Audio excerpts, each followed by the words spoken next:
Selamat datang di channel Kisah Masyhur. Kali ini kita akan membawakan kisah-kisah dari Abu Nawas yang sederhana, ringan, cerdik, dan menghibur. Untuk kali ini kita akan memberikan cerita dengan judul Pesan bagi Para Hakim. Siapakah Abu Nawas? Tokoh yang dianggap badut namun juga dianggap ulama besar ini. Sufi, tokoh super lucu yang tiada bandingannya, ini aslinya adalah orang Persia yang dilahirkan pada tahun 750 Masehi di Ahwas, meninggal pada tahun 819 Masehi di Baghdad, Irak. Setelah dewasa, ia mengembara ke Basra dan Kufa. Di sana ia belajar bahasa Arab dan bergaul rapat sekali dengan orang-orang Baduy padang pasir. Karena pergaulannya itu, ia mahir bahasa Arab dan adat istiadat dan kegemaran orang Arab. Ia juga pandai bersyair, berpantun, dan menyanyi. Ia sempat pulang ke negerinya, namun pergi lagi ke Baghdad bersama ayahnya. Keduanya menghambakan diri kepada Sultan Harun al-Rasyid, Raja Baghdad. Mari kita mulai kisah penggeli hati ini. Bapaknya Abu Nawas adalah seorang penghulu kerajaan Baghdad bernama Maulana. Pada suatu saat, bapaknya Abu Nawas yang sudah tua itu sakit parah dan akhirnya meninggal dunia. Abu Nawas dipanggil ke istana. Ia diperintah Sultan Raja untuk mengubur jenazah bapaknya itu sebagaimana adat Syekh Maulana. Apa yang dilakukan Abu Nawas hampir tiada bedanya dengan Kadi Maulana, baik mengenai tata cara memandikan jenazah hingga mengkafani, menyolati, dan mendoakannya. Maka Sultan bermaksud mengangkat Abu Nawas menjadi Kadi atau penghulu menggantikan kedudukan bapaknya. Namun, demi mendengar rencana sang sultan, tiba-tiba Abu Nawas yang cerdas itu berpura-pura menjadi gila. Usai upacara pemakaman bapaknya, Abu Nawas mengambil sepotong batang pisang dan diperlakukannya seperti kuda. Ia menunggang kuda dari batang pisang itu sambil berlari-lari dari kuburan bapaknya menuju rumahnya.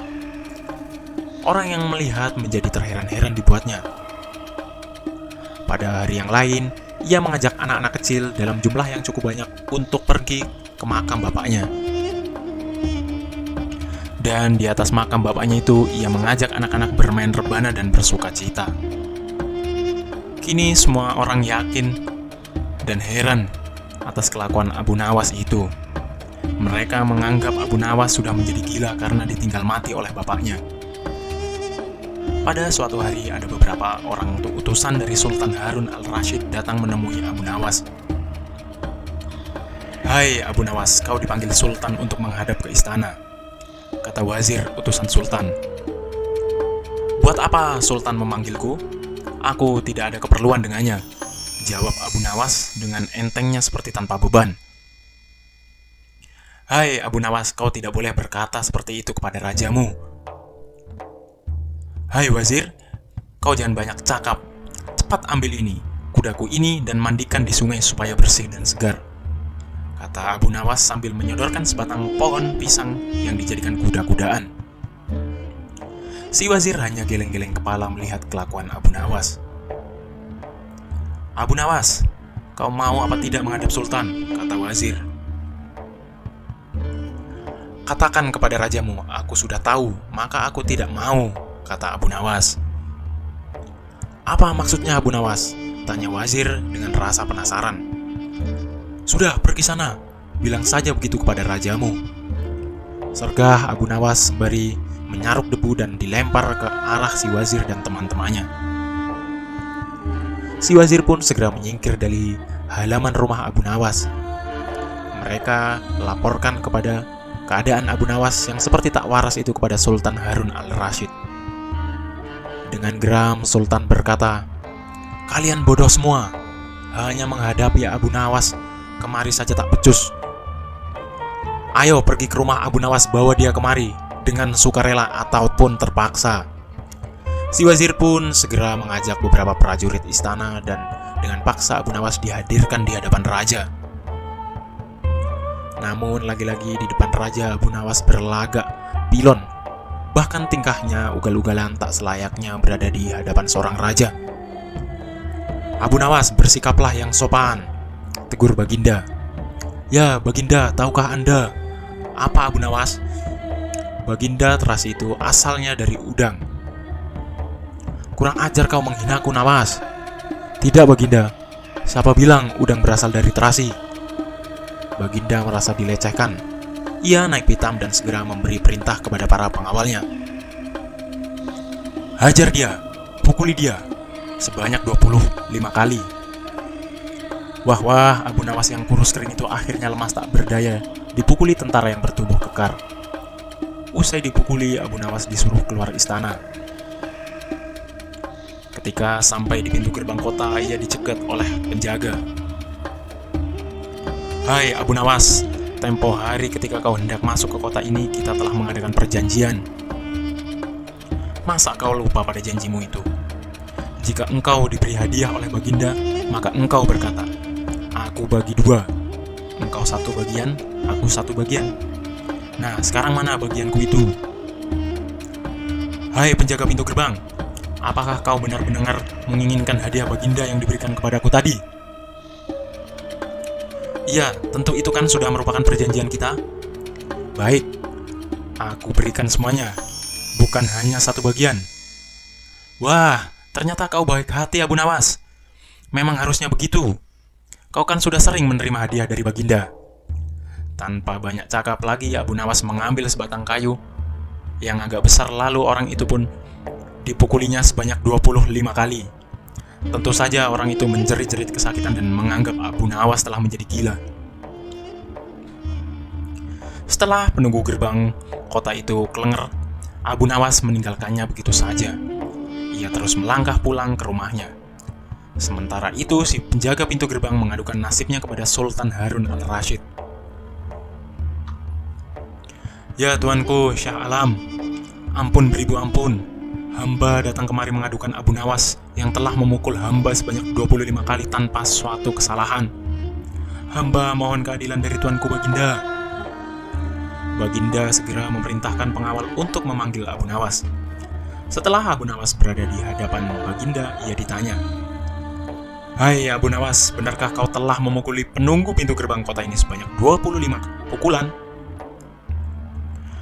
Berkata Abu Nawas, ampun tuanku, hamba melakukannya karena sudah sepatutnya dia menerima pukulan itu. Apa maksudmu? Coba kau jelaskan sebabnya kau memukul orang itu, tanya Baginda. Tuanku, kata Abu Nawas, hamba dan penunggu pintu gerbang ini telah mengadakan perjanjian bahwa jika hamba diberi hadiah oleh Baginda, maka hadiah tersebut akan dibagi 2. 1 bagian untuknya, 1 bagian untuk saya. Nah, pagi tadi hamba menerima hadiah 25 kali pukulan. Maka saya berikan pula hadiah 25 kali pukulan kepadanya. Hai penunggu pintu gerbang, benarkah kau telah mengadakan perjanjian seperti itu dengan Abu Nawas? Tanya Baginda. Benar tuanku, jawab penunggu pintu gerbang. Tapi hamba tiada mengira jika Baginda memberikan hadiah pukulan. Hahaha, dasar tukang peras. Sekarang kena batunya kau, sahut Baginda. Abu Nawas tiada bersalah. Bahkan sekarang aku tahu bahwa penjaga pintu gerbang kota Baghdad adalah orang yang suka narget, suka memeras orang. Kalau kau tidak merubah kelakuan burukmu itu, sungguh aku akan memecat dan menghukum kamu. Ampun tuanku, sahut penjaga pintu gerbang dengan gemetar. Abu Nawas berkata, Tuanku, hamba sudah lelah, sudah mau istirahat. Tiba-tiba diwajibkan hadir di tempat ini, padahal hamba tiada bersalah. Hamba mohon ganti rugi, sebab jatah waktu istirahat hamba sudah hilang karena panggilan tuanku. Padahal besok hamba harus mencari nafkah untuk keluarga hamba, sahut Abu Nawas. Sejenak Baginda melengak, terkejut atas protes Abu Nawas. Namun tiba-tiba ia tertawa terbahak-bahak. Hahaha, jangan khawatir Abu Nawas. Baginda kemudian memerintahkan bendahara kerajaan memberikan sekantong uang perak kepada Abu Nawas. Abu Nawas pun pulang dengan hati gembira. Tetapi sesampai di rumahnya, Abu Nawas masih bersikap aneh dan bahkan semakin nyentrik seperti orang gila sungguhan. Pada suatu hari, Raja Harun al-Rasyid mengadakan rapat dengan para menterinya. Apa pendapat kalian mengenai Abu Nawas yang hendak kuangkat sebagai kadi? Wazir atau Perdana Menteri berkata, melihat keadaan Abu Nawas yang semakin parah otaknya, maka sebaiknya tuanku mengangkat orang lain saja menjadi kadi. Menteri-menteri yang lain juga mengutarakan pendapat yang sama. Tuanku, Abu Nawas telah menjadi gila. Karena itu dia tak layak menjadi kadi. Baiklah, kita tunggu dulu sampai 21 hari. Karena bapaknya baru saja mati. Jika tidak sembuh-sembuh juga, bolehlah kita mencari kadi yang lain saja. Setelah lewat 1 bulan, Abu Nawas masih dianggap gila. Maka Sultan Harun al-Rashid mengangkat orang lain menjadi kadi atau penghulu kerajaan Baghdad. Konon dalam suatu pertempuran besar ada seorang bernama Polan yang sejak lama berambisi menjadi kadi. Ia mempengaruhi orang-orang di sekitar Baginda untuk menyetujui jika ia diangkat menjadi kadi. Maka tatkala ia mengajukan dirinya menjadi kadi kepada Baginda, maka dengan mudah Baginda menyetujuinya. Baginda mendengar Polan diangkat menjadi kadi, maka Abu Nawas mengucapkan syukur kepada Tuhan. Alhamdulillah, aku telah terlepas dari bala yang mengerikan. Tapi sayang sekali, kenapa harus Polan yang menjadi kadi?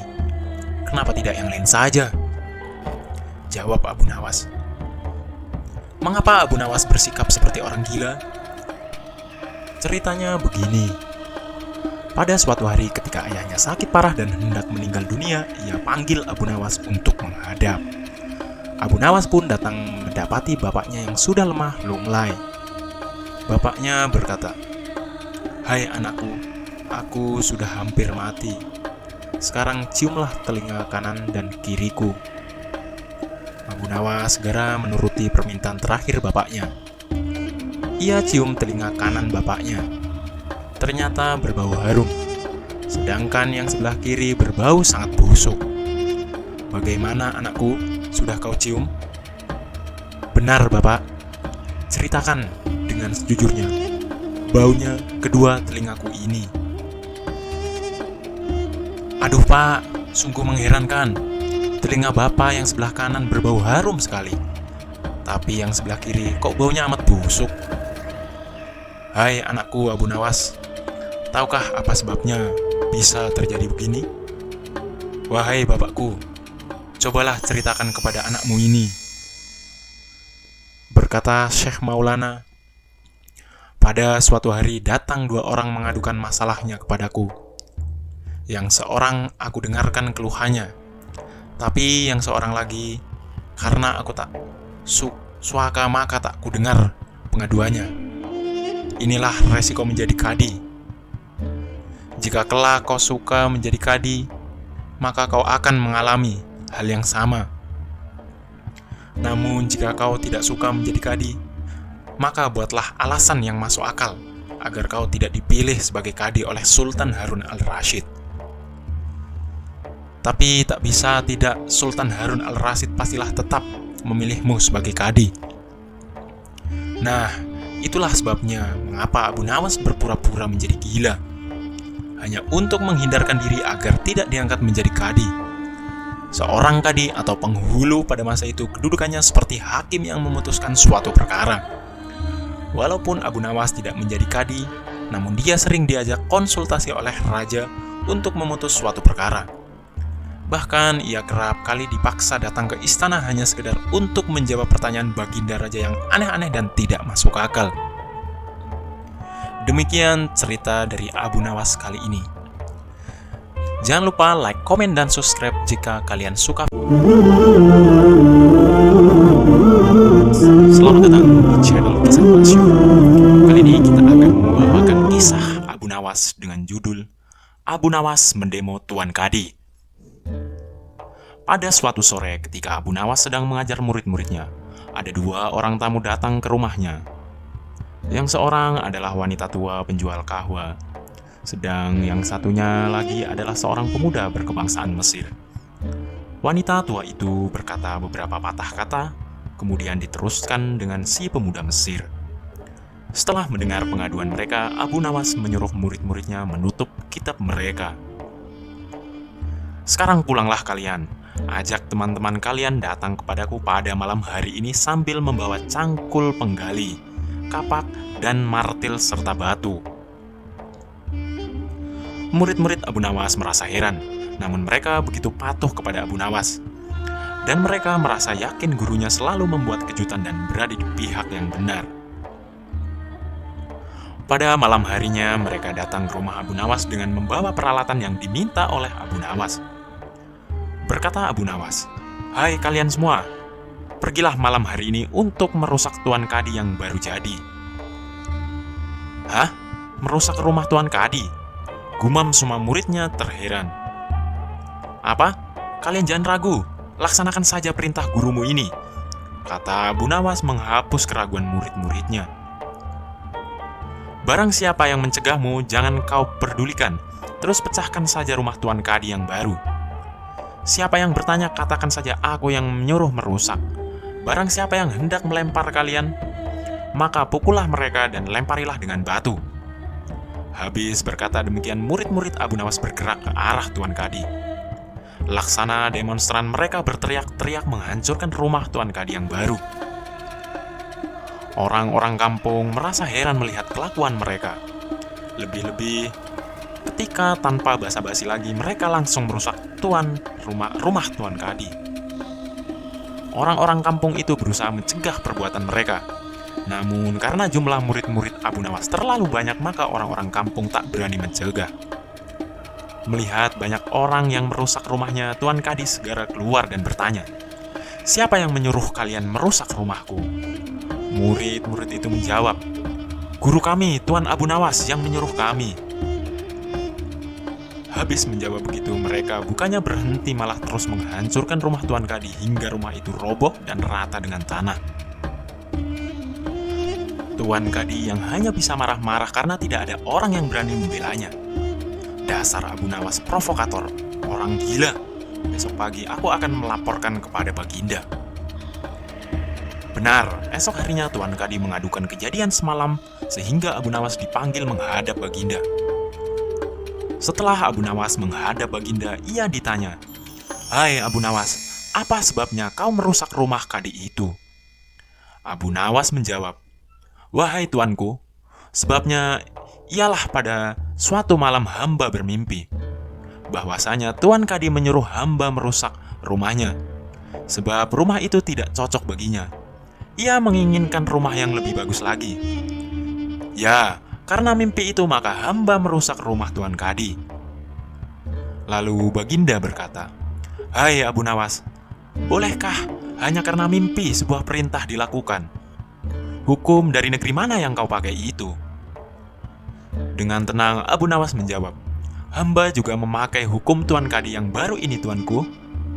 Mendengar perkataan Abu Nawas, ketika wajah Tuan Kadi menjadi pucat, ia terdiam 1000 bahasa. "Hai Kadi, benarkah kau mempunyai hukum seperti itu?" tanya Baginda. Tapi Tuan Kadi tiada menjawab. Wajahnya nampak pucat, tubuhnya gemetaran karena takut. "Abu Nawas, jangan membuatku pusing. Jelaskan kenapa ada peristiwa seperti ini," perintah Baginda. "Baik." Abu Nawas tetap tenang. "Baginda, beberapa hari yang lalu ada seorang pemuda Mesir datang ke negeri Baghdad untuk berdagang sambil membawa harta yang banyak sekali. Pada suatu malam, ia bermimpi kawin dengan anak Tuan Kadi dengan mahar mas kawin sekian banyak. Ini hanya mimpi, Baginda." Tetapi Tuan Kadi yang mendengar kabar itu langsung mendatangi si pemuda Mesir dan meminta mahar anaknya. Tentu saja, pemuda Mesir itu tak mau membayar mahar hanya karena mimpi. Nah, disinilah terlihat arogansi Tuan Kadi. Ia ternyata merampas semua harta benda milik pemuda Mesir sehingga pemuda itu menjadi seorang pengemis gelandangan dan akhirnya ditolong oleh wanita tua penjual kahwa. Kemudian Baginda merasa terkejut mendengar penuturan Abu Nawas itu, tapi masih belum percaya 100%. Maka ia memerintahkan Abu Nawas agar memanggil si pemuda Mesir. Pemuda Mesir itu memang sengaja disuruh Abu Nawas menunggu di depan istana. Jadi mudah saja bagi Abu Nawas memanggil pemuda itu ke hadapan Baginda. Berkata Baginda Raja, "Hai anak Mesir, ceritakanlah hal ihwal dirimu sejak engkau datang ke negeri ini." Ternyata cerita pemuda Mesir itu sama dengan cerita yang diceritakan oleh Abu Nawas. Bahkan pemuda itu juga membawa saksi, yaitu Pak Tua pemilik tempat kos dia menginap. Kurang ajar, ternyata aku telah mengangkat seorang kadi yang bejat moralnya. Baginda sangat murka. Kadi yang baru itu pun dipecat dan seluruh harta bendanya dirampas dan diberikan kepada si pemuda Mesir itu. Setelah perkara selesai, kembalilah si pemuda Mesir itu dengan Abu Nawas dan pulang ke rumahnya. Pemuda Mesir itu hendak membalas kebaikan Abu Nawas. Lalu berkata Abu Nawas, Janganlah engkau memberiku barang satupun kepadaku.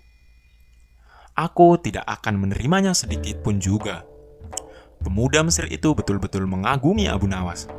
Ketika ia kembali ke negeri Mesir, ia menceritakan tentang kehebatan Abu Nawas itu kepada penduduk Mesir sehingga nama Abu Nawas menjadi sangat terkenal. Dan itulah cerita kali ini. Jangan lupa like, komen, dan subscribe channel ini jika kalian suka. Sampai berjumpa di video selanjutnya.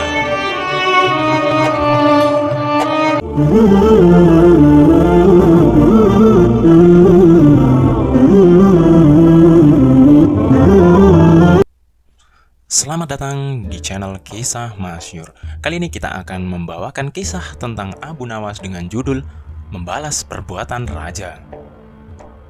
Abu Nawas hanya tertunduk sedih mendengarkan penuturan istrinya. Tadi pagi beberapa pekerja kerajaan atas titah langsung Baginda Raja membongkar rumah dan terus menggali tanpa bisa dicegah. Kata mereka, tadi malam Baginda bermimpi bahwa di bawah rumah Abu Nawas terpendam emas dan permata yang tak ternilai harganya.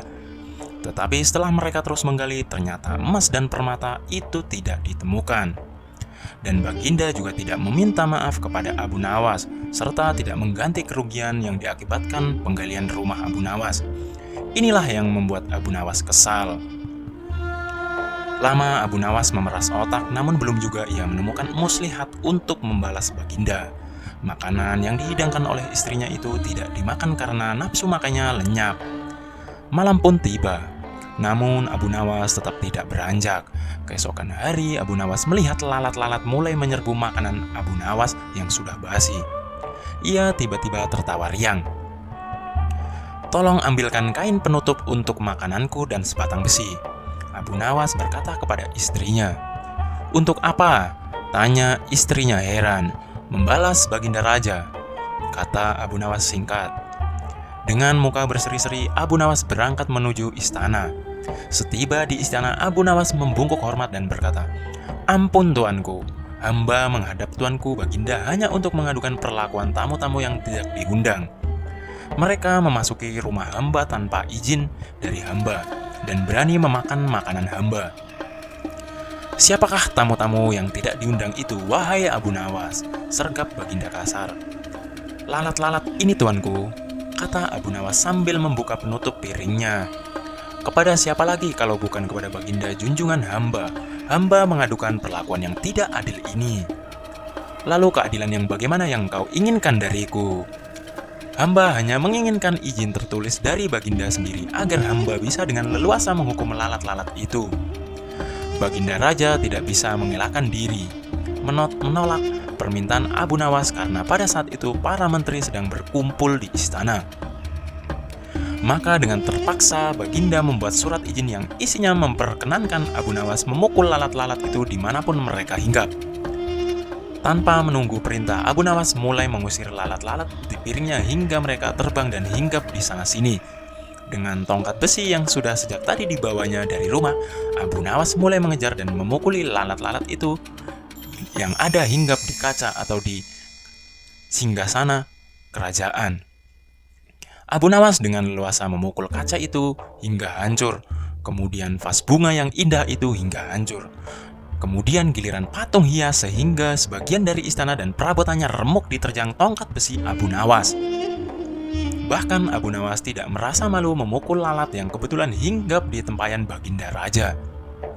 Baginda Raja pun tidak bisa berbuat apa-apa kecuali menyadari kekeliruan yang telah dilakukan terhadap Abu Nawas dan keluarganya. Dan setelah merasa puas, Abu Nawas mohon diri. Barang-barang kesayangan Baginda banyak yang hancur. Bukan hanya itu saja, Baginda juga menanggung rasa malu. Kini ia sadar betapa kelirunya berbuat semena-mena kepada Abu Nawas. Abu Nawas yang nampak lucu dan sering menyenangkan orang itu bisa berubah menjadi garang dan ganas serta mampu membalas dendam terhadap orang yang mengusiknya. Abu Nawas pulang dengan perasaan lega. Istrinya pasti sedang menunggu di rumah untuk mendengarkan cerita apa yang dibawa dari istana. Demikian cerita Abu Nawas kali ini. Jangan lupa like, komen, dan subscribe channel ini jika kalian suka. Sampai bertemu di video selanjutnya.